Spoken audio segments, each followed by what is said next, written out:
And I'll say, oh, it's a wonderful day and we got trail magic and the sun was shining and the birds were chirping and nobody cares. But I write a blog post about how I thought I was going to die from hypothermia in a rainstorm and it was sleeting and hailing and, I tripped and fell and I thought I broke my leg and then I crawled into my tent and, hated life. And they're like, yes, tell me more about how you almost died,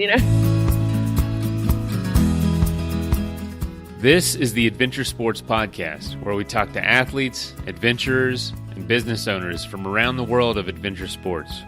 Whether you're climbing Mount Everest, starting a bike shop, or getting up off your couch to take your kids hiking for the first time, we want you to have the motivation and inspiration you need to chase that next adventure.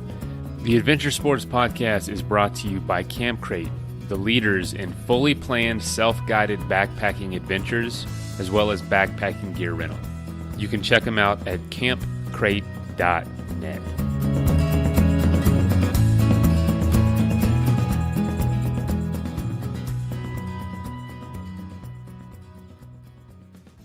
So in today's interview, we kind of just jump right into it. We were talking for a while, Dixie and I, before I press record. So I'm just going to give a little background here. She is a triple crowner, meaning she's done the Appalachian Trail, Continental Divide Trail, and the Pacific Crest Trail. And before she did her AT, a friend encouraged her to start vlogging while she was out there. So she just would whip out her phone, record a little bit, and post it when she had service or got internet. And yeah, it's grown from there. She runs this YouTube channel called Homemade Wanderlust. I'd love if you go check it out. She has great how-to stuff. She's just... she's got this Southern accent. It's really comforting for a lot of people, I think, is one reason it's grown. And it's just great stuff. She obviously knows what she's doing. And her channel has just grown into something she never imagined it would. And that's how we found her. Is I was looking up something, a how-to video, and hers were just so informative, so down to earth, and kind of separated itself from all the just onslaught of information that's out there. And so we had her on the show to talk about how that came about, what's her philosophy, what kind of things, do most people get rid of in the first few weeks of their trip, a backpacking trip or bikepacking or whatever kind of long distance trip you're doing. And we talk a lot about, what life is like after you get back from a trail or from a big trip.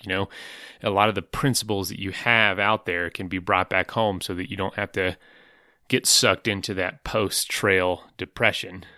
But it was a great conversation. I really hope you enjoy it. And check out her page. Support her if you'd like. She's fantastic.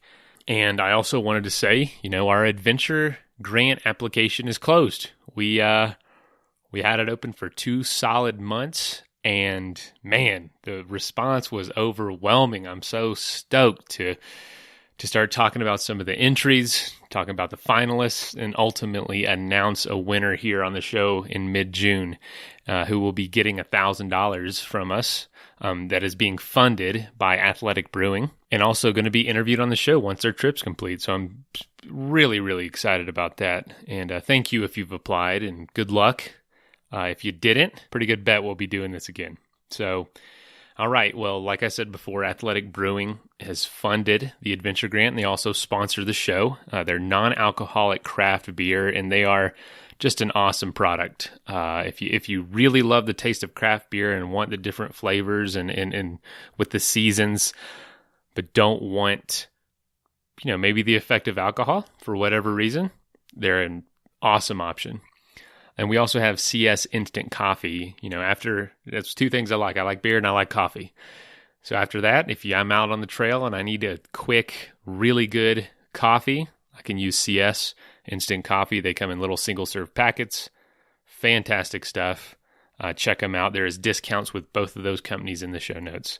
All right. Thank you guys so much for listening, choosing us. Feel free to share the episode. And last month was our best month of all time. Let's do it again. Let's keep this show growing.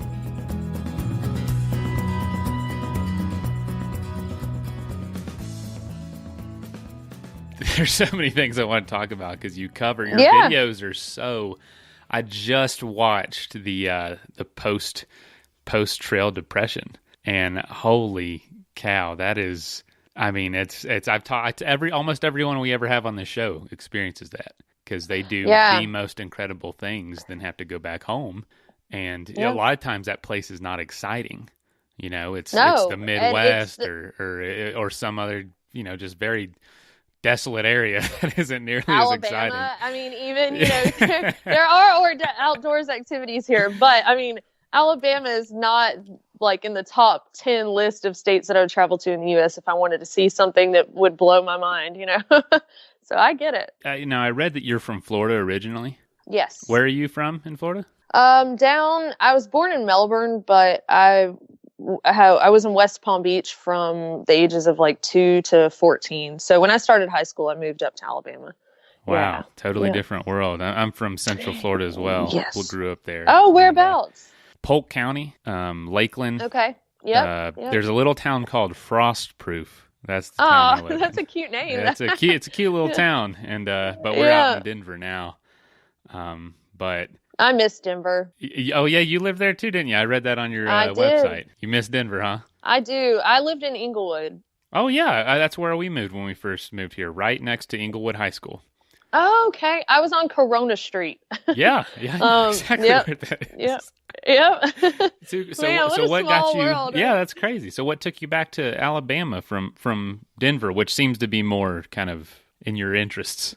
Yeah, the Appalachian Trail. So I was quitting my job. I'm actually sitting here drinking because I was working in the oil field.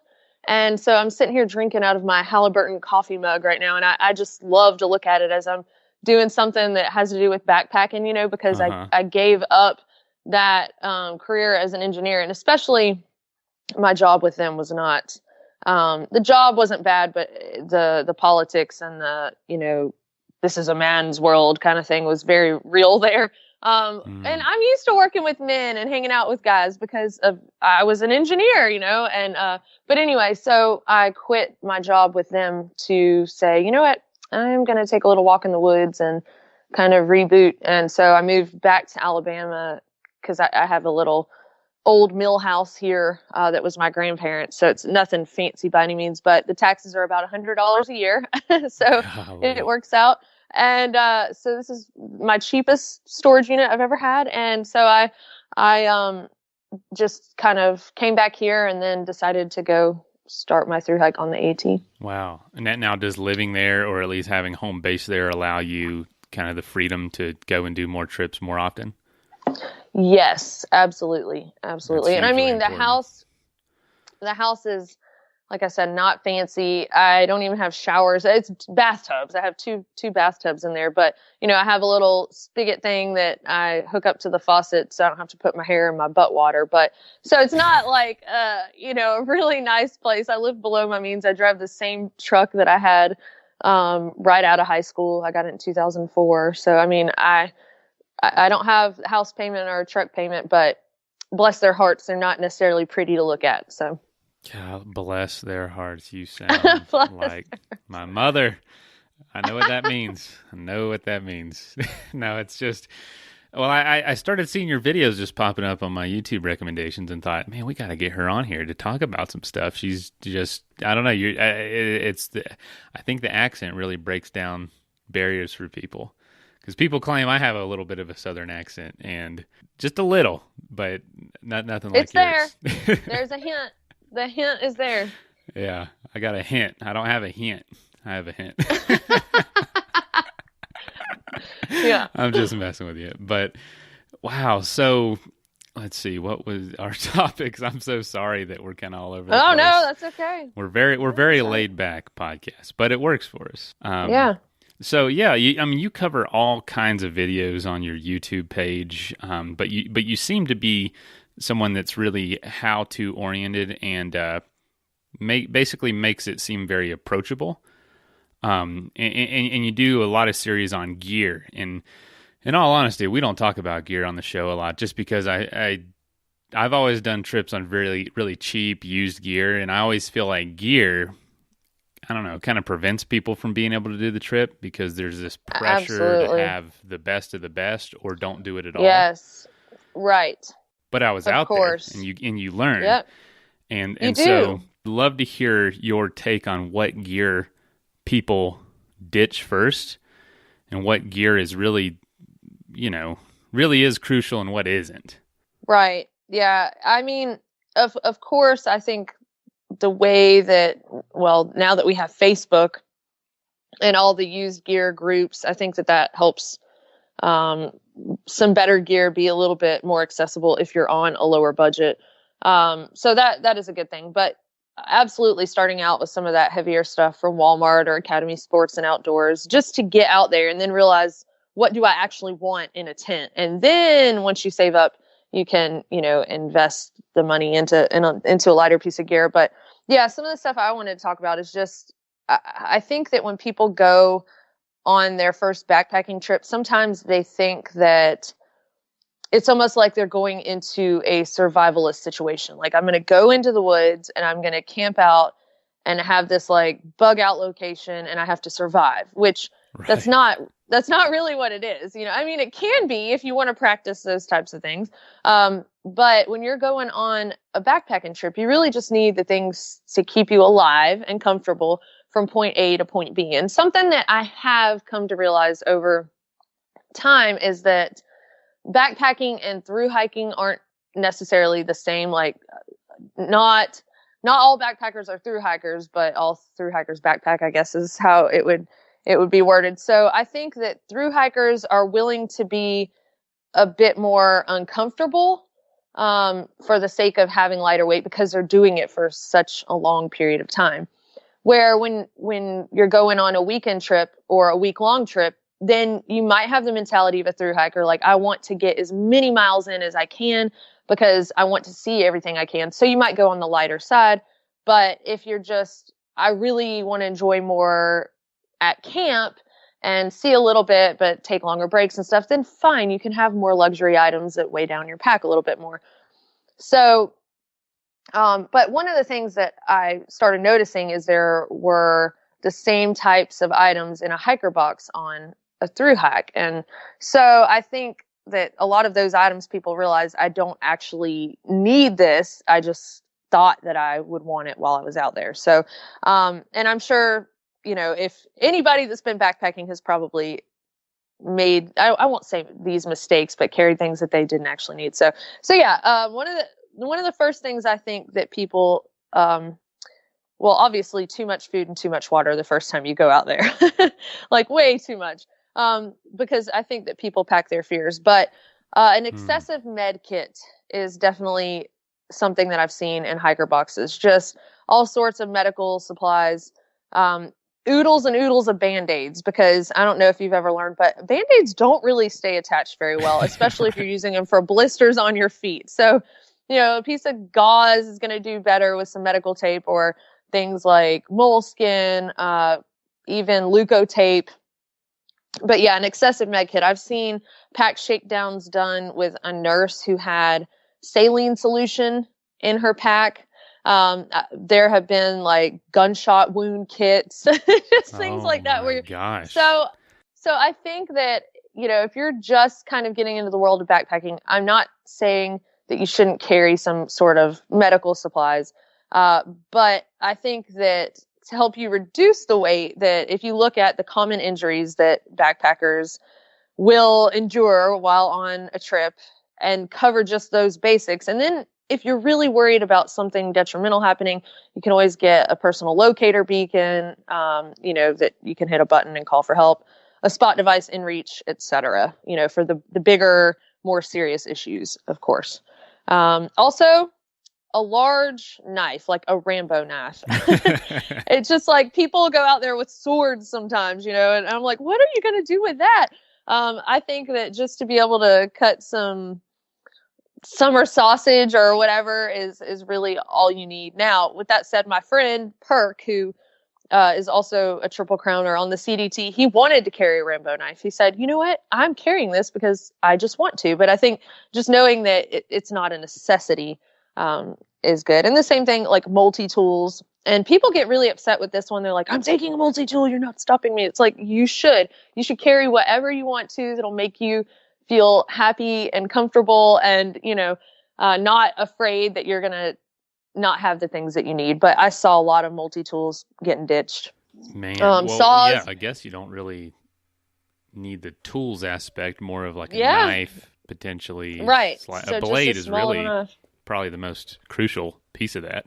Yep. I mean, you don't need a screwdriver, a Phillips head, or a flathead anywhere out there, I don't think. I think the only one time I saw a screwdriver used was somebody was fixing their trekking poles, and they actually did end up needing it. But I'm like, you probably could use the end of your spork or your knife. I know it's a good way to break the tip off of a knife, but that's the only one time in 3 long distance trails that I saw somebody need a screwdriver. So I'm not saying it doesn't happen, right. but he didn't absolutely have to have that one trekking pole. It could have waited till the next town, if he had to. Bear bells.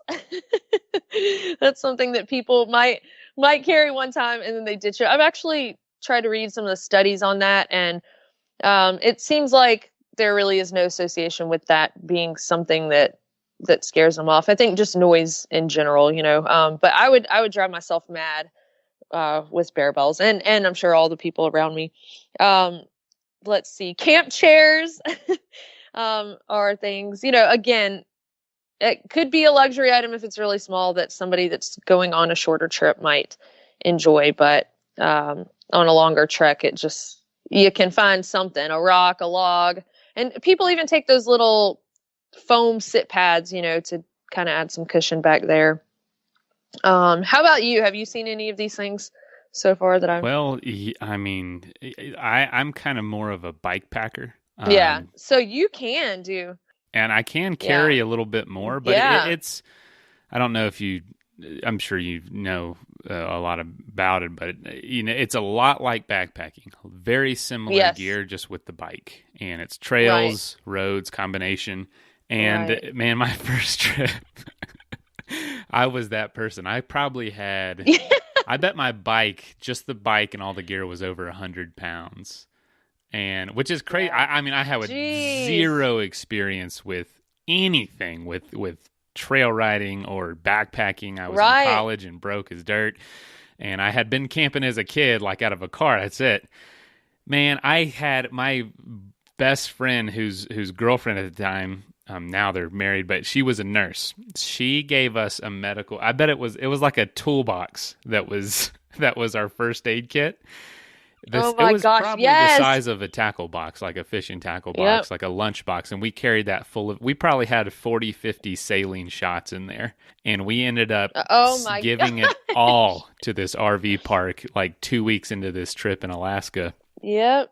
We had yoga mats. We had 10 pair of clothes. We had no clue what we were doing. And we ended up giving it all away for $20 at an RV park. Not giving, I guess. We sold it technically, but... Sold it, yeah. It was so funny to see what you needed and didn't. Now I think the bike, I can carry like 10 pounds worth of stuff, and I'm fine for... The only thing I do carry a lot of is food, because we used to run out all the time, so I'm kind of traumatized by being, starving out there on the Alaskan highway, but... Yeah, it's so funny what you think you need before you leave, and people bought me bear bells, all kinds of stuff like that. So everything you've said, I've definitely been a victim of at some point. But a victim I got out there. That's great. Yeah. Exactly, and that's the thing is, and so I'm not making fun. If somebody was planning on going on their first backpacking trip tomorrow and was like, "Oh no, I have some of that stuff," you have to figure out what you want to cull out, what's worth it to you, what you're comfortable with, doing without. And one of the things on my list that I would see a lot in hiker boxes would be plates, bowls, cups, like cookware, and you think that you need like this big mess kit, but really you can get by with just one little pot that boils your water. It can also act as a cup for coffee. But I like to carry a collapsible mug. So I carry a designated cook pot and a separate mug because I like to be able to eat whatever's in my pot and drink tea or coffee at the same time. So you learn what you don't want to live without. Camp pillows are like inflatable pillows for camp. That's something else that some people will swear by those. They can't get a good night's sleep without them. But a lot of people decide that that's too many ounces for something that's really not serving a purpose when they could just put their clothes in their clothes bag and use that as a pillow. So it's really reducing your pack weight, I think, whether you're bikepacking, backpacking, whatever, is trying to find dual purposes for all of your gear items, or at least most of them. What's a good example of something that you have for a purpose that might not be obvious to someone who's never done this? That might put you on the spot. Sorry. That's a good question. No, you're fine. I'll try to think of something too. Yeah. Well, like I was talking about your clothes bag. I mean, people are like, oh, that's a bag that my clothes go in, but it could also be a pillow. But I know that there are some things that that I actually do that. I carry a hydration pack when bikepacking because I don't need to carry a backpack, but it holds 3 liters of water and it's kind of bent, kind of like angled around my back. So at night I will stuff some clothes in that, and that's my pillow. Nice. Rather than having a separate pillow. And there's also water right there if I need it with the straw. But I have slept on it and let all the water out in my sleeping bag all night. But oh, no. Yeah.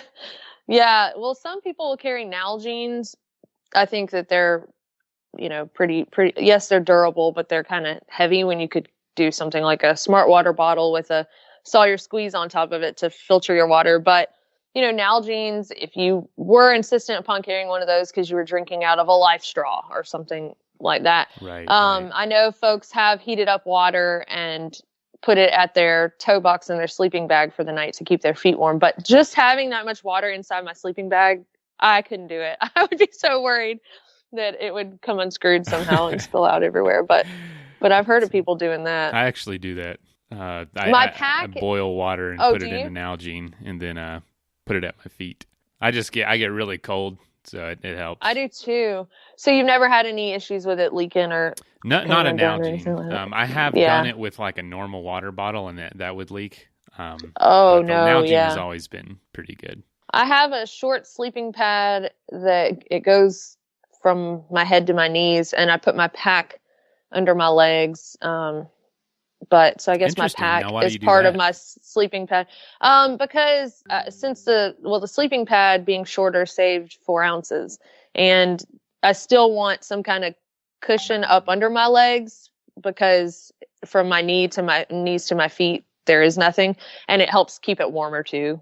That way it's not just resting on the ground. So that's something else. My mom's going backpacking with me this summer, and I asked her, do you want the shorter sleeping pad or do you want the full length? And she said, I don't want to do that. I want the full length. And when I first started, I wanted the full length too, but I found a way to shave off 4 ounces and so I could carry something else that I wanted, or it's all just kind of this game of how comfortable can you be while still, like, as far as at camp at night, and just general comfort versus how comfortable are you with the weight in your pack while you're hiking during the day. And I think that for everybody, if you were to graph it, there would be some certain point that the two lines intersect, that's your, that's where you have to be at, but it's different for everybody. Is there a particular piece of gear that you just love, gravitate towards, as like, oh, it's just so useful, light, and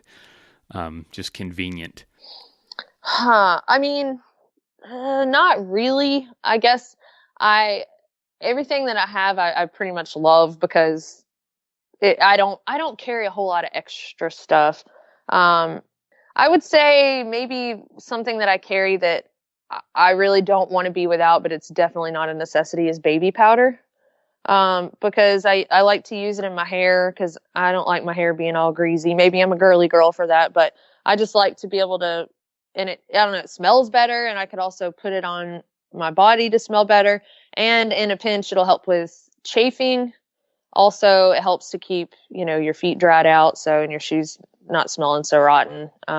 So that's kind of the thing that I will usually always carry while I'm backpacking that I think has, several purposes and is worth a little bit of extra weight for me. As far as gear, I think the only thing that I could really just cull and still get by with would be my Sea to Summit cup, the little collapsible cup, because I don't need that, but I just want it. Yeah. Because it's got the little measured marks in there. So if you're fixing a pasta size, you don't have to guess what is a cup and a half. Athletic Brewing is pioneering non-alcoholic craft beer. Yeah, I said non-alcoholic craft beer. And there's a number of reasons you might want to do that. Whether you're training for an event, which a lot of our listeners are, or, if you're babysitting and don't want to be drunk in case something happens. I mean, stuff happens, but you still want to sit down and enjoy the game and have a beer. This is an incredible option for a full-flavored, full-bodied beer. Each can is only 50 to 70 calories. With IPA, golden ales, stouts, and tons of seasonal offerings, Athletic Brewing is a great option if you want that craft brewery taste, but not deal with the effects of alcohol itself. If you'd like to save 15% on your first order, go to athleticbrewing.com and use the code ADVENTURE at checkout.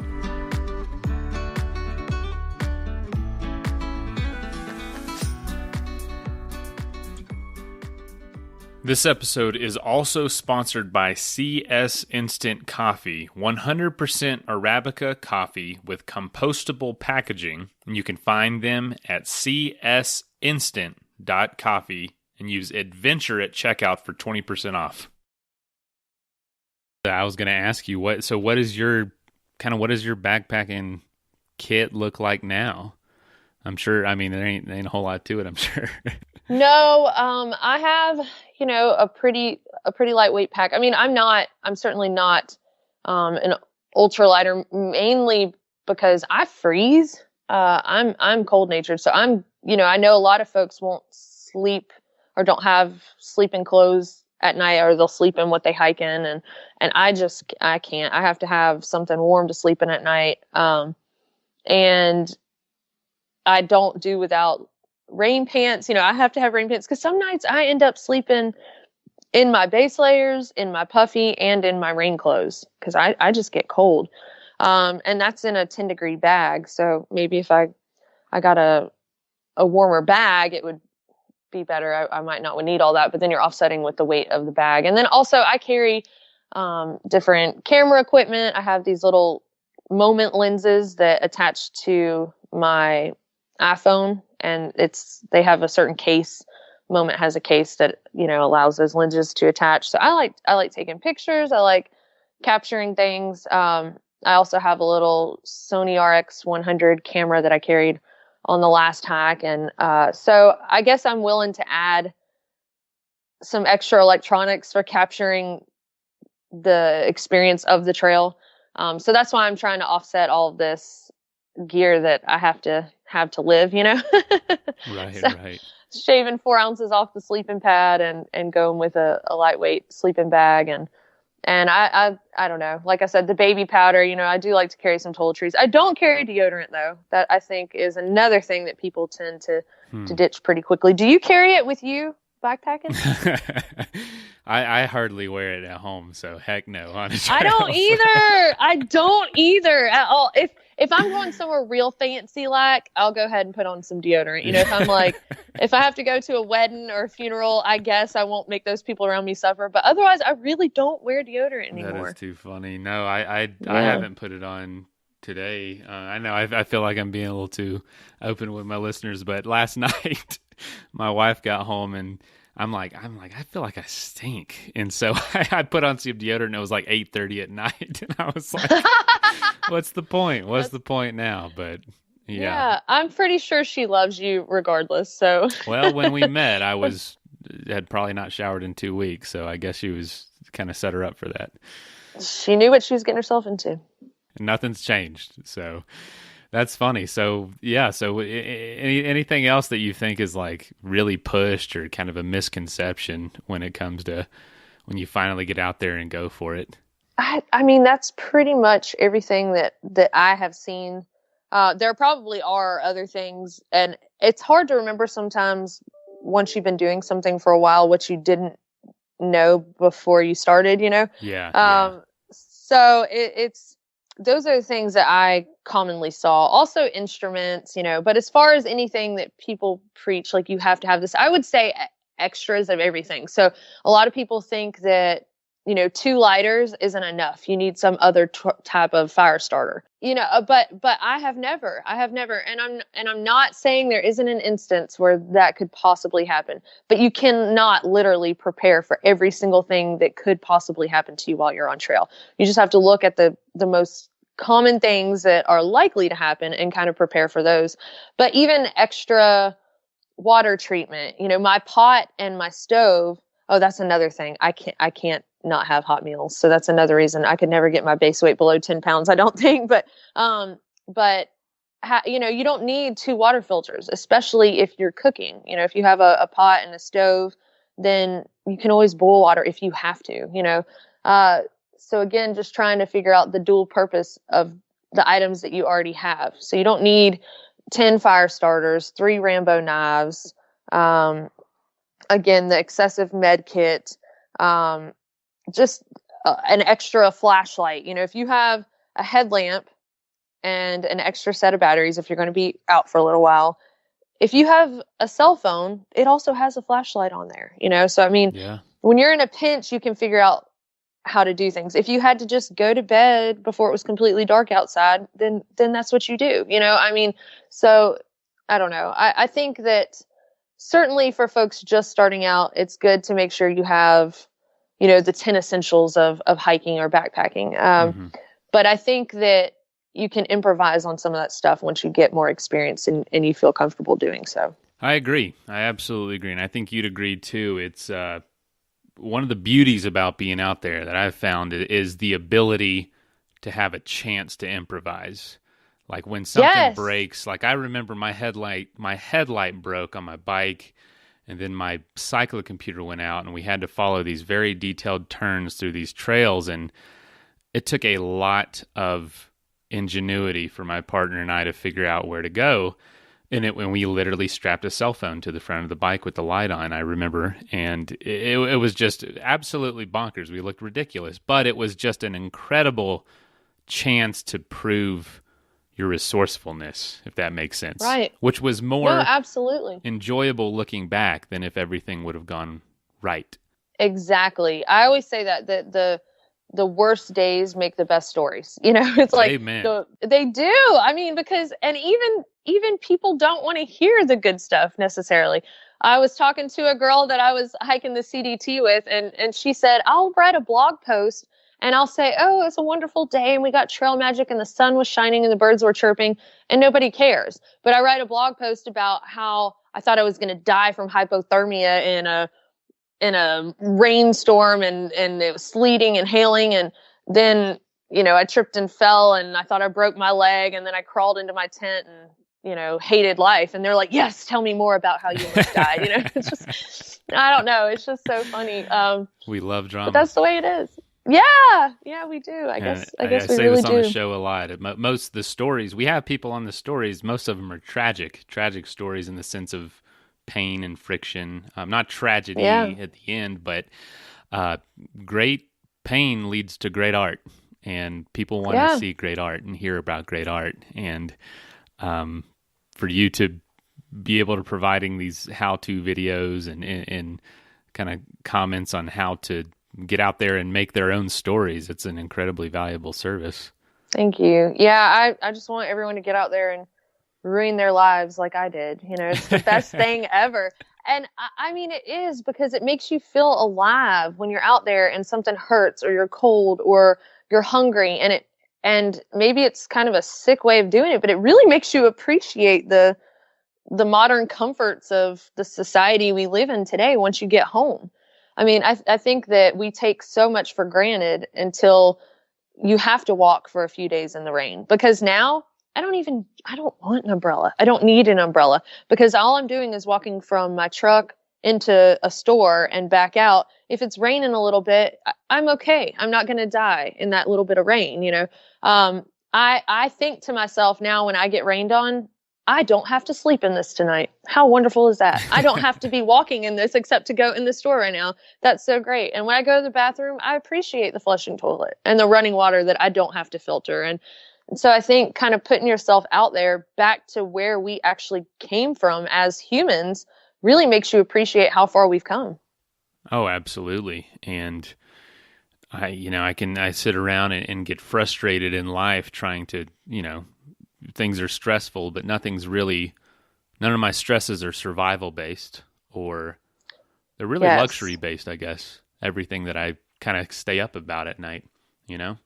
It's like how far along can I get, compared to my peers, and it's, you don't really realize it's happening until you get out there and do something like this, and it kind of recenters you, and you realize I don't need to pursue any of that.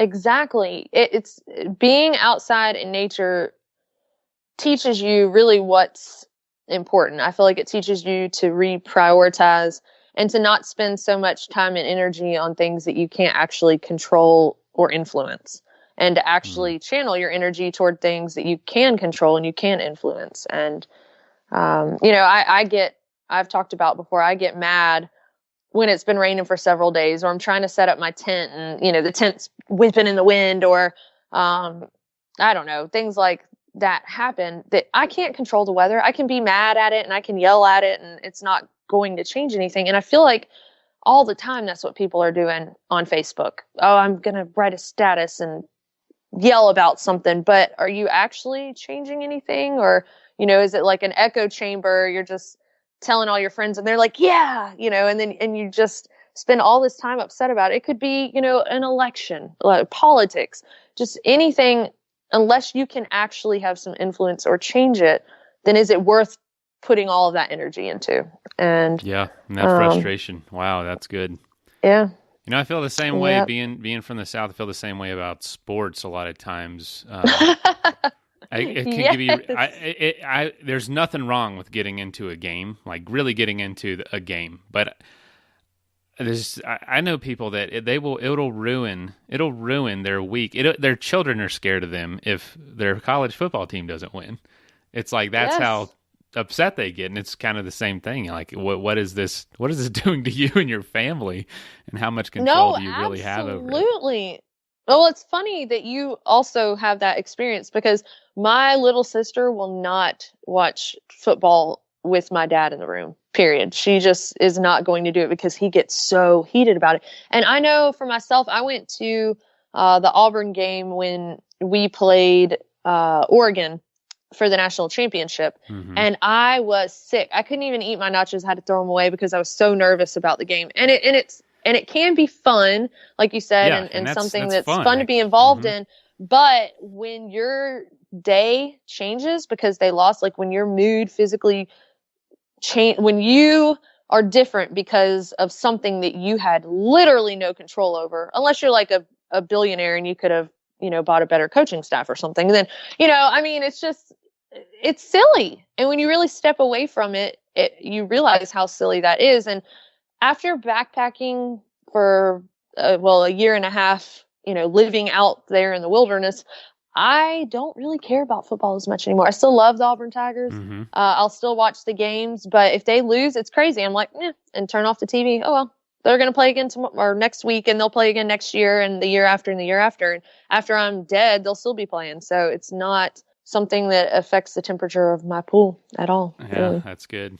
Well, I think too so the stuff that we were talking about, the gear that people tend to cull along the way, I think that spending that time in the outdoors teaches you to cull other things in life too, not just gear, but unnecessary things like that, or even, friendships. Like I've found myself after coming back from thru-hiking that if I was in a friendship where it wasn't something where we were like trading energy or trading, like being there for each other and helping each other. Cause, there are those people in life that are just energy suckers, and they just take and take and take from you. And so learning to cull some of that clutter out of your life too. I don't need this, bad thing in my life that just sucks energy and it doesn't do any good, and so learning to get some rid of that too. And I don't know about you, if you went home after some of these trips and just started throwing away stuff in your house, but I do that.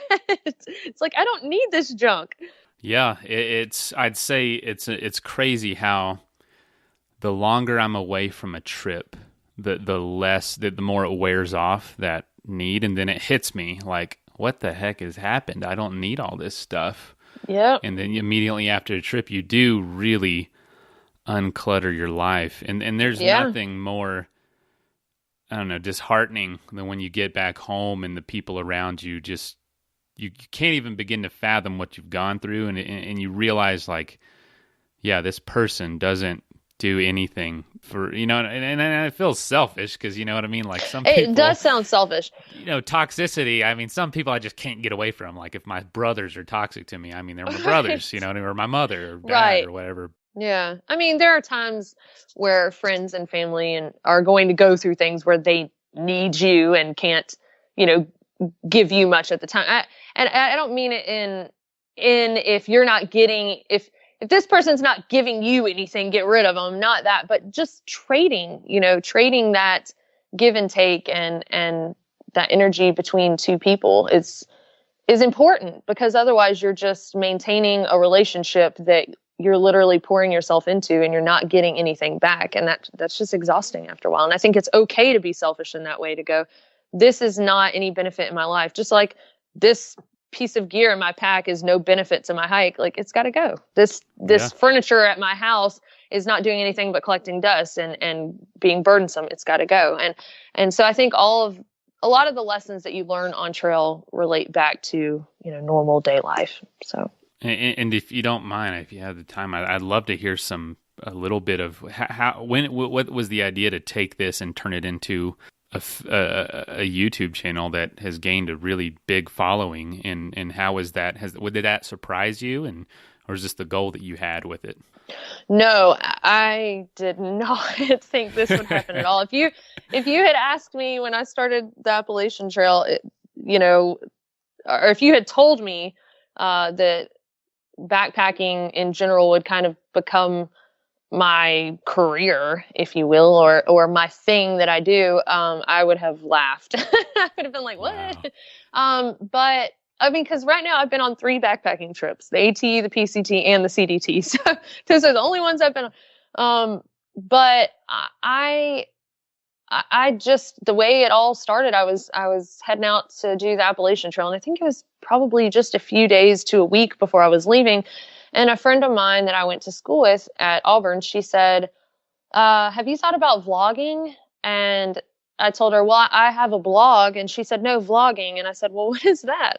And she said, well, it's, you know, basically like a blog, but you're going to put out videos. And I told her, no, I hadn't thought of that because I didn't even really know that was a thing. And so she wanted to work on her editing skills. She had never really edited, and she was just like taking video of her dog just to learn to edit, you know? So she said, your backpacking experience would be much more interesting for me to edit. So, why don't you just start taking some videos when you get out there and send them back to me? And so I told her I would. And I mean, immediately the first day when I was at Immaquahla Falls and I started, and I had left my parents at the little archway there. And I mean, I was crying my eyes out. Like I just thought, what in the world am I getting myself into?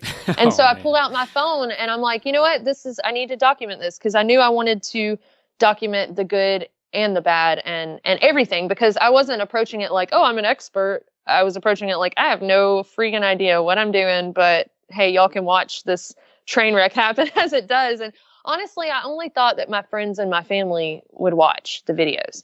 But people started subscribing. And one day while I was out there, the girl called and she said, do you know that you have 1,000 subscribers? And I asked her if that was good. I just said, you know, is that a good number? I really haven't been keeping up with it. And she said, that's pretty good for just starting. And then by the time I was done, I knew I kind of wanted to continue it because I had enjoyed so much capturing the experience and capturing nature. And I knew that there were other people that had been encouraged to get out and go either on weekend trips or to also do a thru hike. And so I just kind of wanted to keep that going, but I wasn't going to video myself driving to my part-time jobs, you know?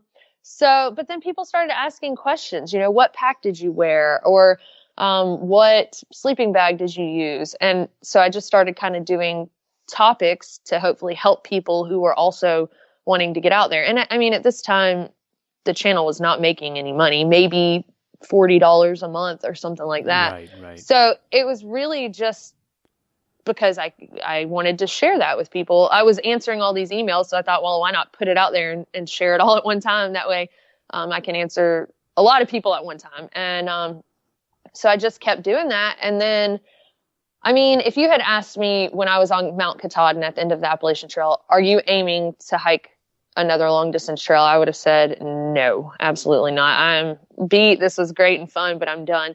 But about 2 months later, I knew that I had to get back out there. Just 2 months. 2 months. 2 months later. It was by Christmas. I thought I have to get out of this normal life thing again. And it was crazy because when I first got home, I was so full of energy and life and passion for living, and that started slowly disappearing. And it's like I needed that fix again to get back out to the trail. And so I did. And then after the PCT, it started to become more of, okay, this is my job now. And I think I can actually make this something that I can continue to do, and, it'll pay for itself. So, and so that's kind of how it happened. It was all kind of by accident and just me wanting to share information that I had learned. And then now it's what I do. It's just crazy. It's really cool though. We live in an amazing time where you can turn, I know it sounds so cliche. You can, chase your passion or live your passion and chase your dreams, but you really can. And if it's something that you're doing anyway, just finding a way to make it maintain itself, I think. Yeah. And with technology, I mean, you can do anything. I mean, there's a girl on Instagram that smashes bread with her face, and she's got like a huge following. It's crazy. World full of talent, isn't there?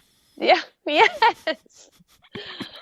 No, but really, you do provide a much more functional and useful and inspiring skill set than that. But yeah, it's incredible that you didn't set out to do this, and here it is growing like crazy, and that's really exciting. And so, what does the future hold for Homemade Wanderlust? So I am this summer, as we were talking about before, going out to fill in the fire closures from the PCT. And then after that, I think I'm going to feel pretty good about what I've hiked in the US as far as like real long trails. I might do something like the Florida Trail or even maybe the Long Trail at some point. But definitely, I really would like to do the Florida Trail because it's going to be so different. And I mean, who doesn't want to see like alligators and water moccasins, but after that, after the PCT this fall, I'm going to do the Camino de Santiago, and I'm still not exactly sure which route, but I'm doing that with my sister, and that's in Spain. So that'll be my first international type backpacking trip. Now it's quite different. I'll be staying in hostels and getting to drink wine and eat real food. You kind of hike from town to town, more or less. But my 19-year-old sister, she, I don't have children right now. I'll be 33 next month. And so my much younger siblings are kind of like the children I don't have. And I didn't get my passport until I was nearly 30 years old. So it's kind of like I want more for them, kind of the way a parent would, I guess. And so I'm so excited to be able to take her on a trip. And she isn't necessarily one to want to do the full-on wilderness experience, but she would do something like that. So getting her out there and having somebody to share that with will be really cool. And then after that, my next international type thing would be the TA in New Zealand. That's something that I really want to try. So I think I'm going to start broadening some horizons there, but I'm not going to just stop with backpacking. I think doing something like floating the Mississippi would be really cool, or even some bike trips also. So especially if I start having some kids, I'd love to be able to adventure with them. And yeah, I mean, I would. It's getting married and having children is one of those things that, you can't go, I think next year in June, I'll go ahead and have some kids or what, you know what I mean? It's not like something you can plan for, but it doesn't necessarily happen like you want it to. So, that's always been something that I would like to happen, but it kind of hasn't yet. So it is what it is, but it is what it is. No, Yeah. that's cool. Now we talked to a guy who's done, I think, 2 of the 3 Triple Crowns and a bunch of the really lesser known through hikes, like the Great Plains Trail, and then the one that goes cross country in the northern part of the country. The North Country Trail? Yes. Yes. Okay. He did that. Was his name Strider? Strider. Yeah, we talked to him a couple weeks ago, and yeah, he said the Florida Trail was his favorite. And really? I was like, what? How is that possible? Is so... He did the Pacific Northwest Trail and everything, and I was just like, man, what? I said, why? He's like, I guess it was just so unexpected, the things you would see, and I just totally blew my mind, and I don't know, I feel like he was lying to me, to be honest, or just wanted to say something really out of the box. But I don't know. We're all kind of self-loathing. Like all these people that do things like we do and make ourselves suffer. I'm like, what is wrong with us actually? So I think right. the ones that the areas that you suffer the most seem to be the most rewarding or something. You grow from them the most. So maybe that's what it is. I don't know. But I think it's, you expect a place to be really good, and it is. And so it doesn't surprise you. But when you expect a place to be terrible and it's actually pretty good, the sway in that expectation just blows your mind. You know what I'm saying? That is, because I would never hike the PCT and expect it to be terrible. I would be like, this is going to be epic. And it would. The Florida Trail, I do not expect that. And if it was, I would be pretty shocked. Right. No, that definitely makes sense. That makes a lot of sense. The PCT, I expected it to be absolutely wonderful. I knew it wouldn't be like my experience on the Appalachian Trail because there were so many firsts out there, and just the whole thing was new in general. The first hitchhiking, first trail magic, etc. But the PCT, man, it put a whooping on us in 2017. Just all of the snow, high snowpack, and then it's going to be the same this year, it seems like. Definitely. And then all the fires, and then the snow again before I finished. And I was like, I'm done with you, But so I'm excited to get out there this summer and see some of the areas again, and hopefully do some trail magic for the thru hikers, and just kind of come to peace with the PCT and tell it I still love it, But so that's, yep. Well, this is great. Well, I really appreciate you being on and taking some time. I'm sorry that I did not organize a very clean flow in the conversation. I think it was great. We just kind of started having a conversation. I feel like that's, better sometimes anyway. It's more natural rather than bullet points anyway. So it's all good. Well, Jessica, thank you so much for joining us, and I'll let you know when this comes out. Thank you. I appreciate it. All right. Yes, ma'am. See ya. All right. Bye.